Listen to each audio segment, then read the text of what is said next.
remix in the stadium? I did. Did you have to give the stamp of approval? Well, I don't think I really heard it like extensively. Like I didn't really hear it to detail.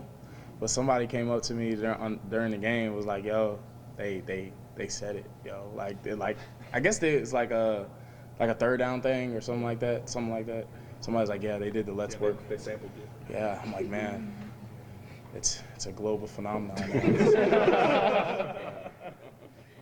We're doing it big. We're doing it on the big stage. So it was a good thing to hear about it, and people would come up to me during the game. Y'all obviously that LSU game didn't go a lot of the ways you had planned on defense. For y'all to be able to turn back around and execute so well, do you really feel like that LSU performance was just almost kind of a mulligan for this group? I think, LSU had a lot of good players. They really did. They had a good scheme. They executed a lot of great things. So the biggest thing for us was just bouncing back from the LSU week and coming out and putting a good performance against Ole Miss. I think overall we had some good moments during our game against Ole Miss.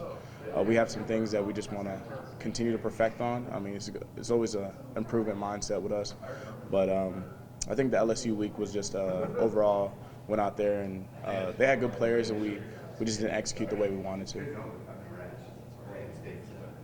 If you think back to the locker room last year when you guys were on the skid and compare it to the locker room now, what do you see that's different in terms of attitude? Yeah, I think the biggest thing is people aren't hanging their heads. We understand that we have to play our best football in order to win games. And I think a little bit last year was more of guys hanging their head and the blame game. I don't think this locker room is really doing that. I think everybody's reflecting inward and talking about things they can do rather than this guy's not doing their job, this guy's not doing their job. And that's what you really do need on a team sport. People start pointing the fingers, the team starts to lose chemistry. So we're trying to keep that team chemistry. We're trying to not hang our head.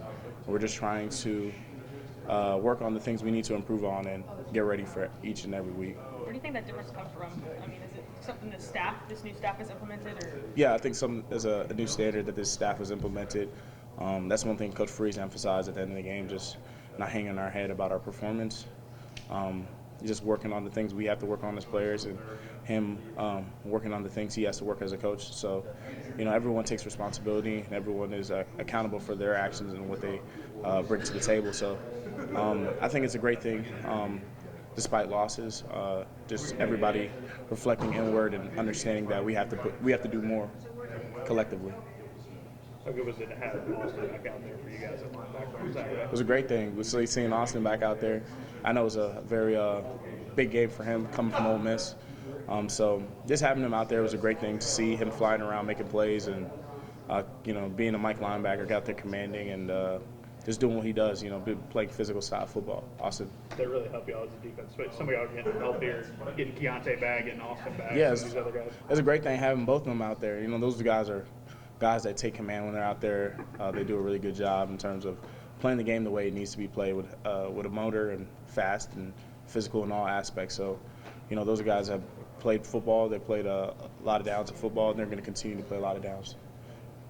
What stands out to you about Mississippi State's offense? You have to sort of prepare for two quarterbacks, not knowing what Will Rogers, if he'll play or not. Yeah, we don't really know the current status of Will, but Will's a great player, and we understand what he brings to the table as a passer, and he's a capable runner. And I saw a little bit of the game of the 14, I believe. He's he has a different type of motor in terms of running the ball capability. So we're taking all those things into account. They got a great running back who I think was a little banged up as well, number 7. So we're continuing to just go over them, understand what they bring to the table, and I'm excited to go against Mississippi State. What have the discussions looked like on the defense this week as you prepare for Mississippi State? Can you repeat that? What have the conversations been like between your defense as y'all prepare for Mississippi State? I think the biggest thing is just reflecting on what we did last week, understanding that we can grow upon our performances and there's always things to improve. We understand what Mississippi State has been in terms of history, in terms of being the air raid offense. So they're an offense that tries to score a lot of points. So we have to, we just have to hone in on our details as a defense, not play hero ball, and everybody do their assignment, and ultimately try to get the win. You feel like you guys did a better job of that against Ole Miss? I remember you saying like not playing hero ball after that LSU game seemed like not as many breakdowns like that on Yeah, Saturday. I think the guys got that message from the LSU game and transferred over to Ole Miss game. Just honing in on being smart defensively, communicating with the guys around them, and just making sure everybody's on the same page. A lot of defense is just being on the same page with the people around you and communicating and not being consumed by the moment. We're playing in a big stadium, we're playing in a great environment, but we have to understand that we have to take what we do in practice onto the field, regardless of the situation or circumstance. So I think we did a better job in that, and like I said, we want to continue to build the foundation. Hugh was saying on Monday, you guys just played 3 straight top 15 teams. It's one of the toughest schedules in the country. How much do you sort of, as a leader on defense, try to, hey, just put all that behind you, because the opponents on the rest of the schedule, maybe with the exception of one, are not as highly rated as the teams you guys have played? Yeah, it's a great thing as a competitor going against teams that are highly ranked, the Georgias, LSU's, Ole Miss. It's a great thing going against them because you want to see where you are in terms of your standard, in terms of what you bring to the table. And we don't take anything away from those guys. They play phenomenal football where they are, but we want to understand and develop a standard for ourselves. And we don't discredit those guys. We're grateful to go against those guys and have those guys in the SEC with us. So we just want to learn from those experiences and continue to try to develop games where we're playing our standard of football.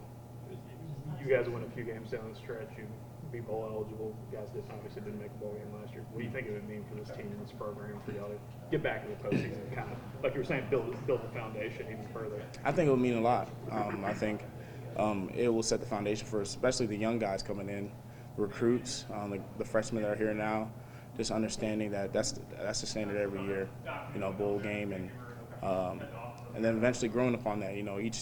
Each goal is set, and then you develop upon that goal. It goes from a bowl game, then it goes from double-digit wins, and then it goes to we want to compete for SEC championship. So we understand that we're process-oriented, we're process-driven, and we want to just continue to lay the foundation and let the young guys understand that. So whenever the seniors are out of here, we want to leave a foundation that is unbreakable.